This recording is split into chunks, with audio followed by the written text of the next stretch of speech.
Dobar dan! Evo, danas ćemo kušati jednu finu malvaziju istarsku iz berbe 2018. Pa u mojoj čaši nalazi se jedno lijepo vino zelenkasto-žute boje, kristalno bistro. Malo kad nagnemo čašu dobijemo i pozlačenih rubova. Miris je fin, ugodan, šarmantan, mogu čak reći razigran. Dominira jedna lijepa cvjetno-voćna nota. Osjetim jednu lijepu notu breskve, malo mente.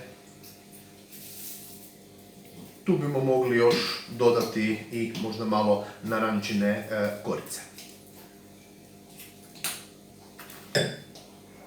Vino je suho, djelomično je toplo, djelomično je mekano, ugodna je svježina, mogu reći da je jako fino izražena mineralnost, krasi ga srednje tijelo.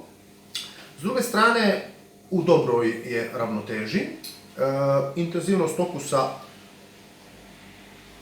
mu je izražena, dosta dugo traje u ustima, znači jedno harmonično vino.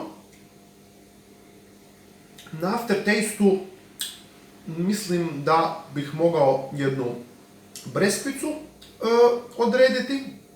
Vino je u jako dobroj formi, još uvijek, lijepo se pije.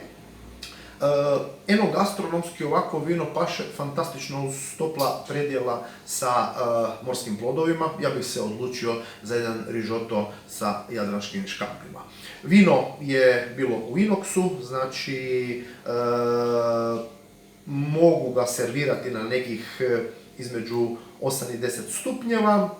Može trajati u dobrim uvjetima još barem 2 godine i što više reći nego živjeti.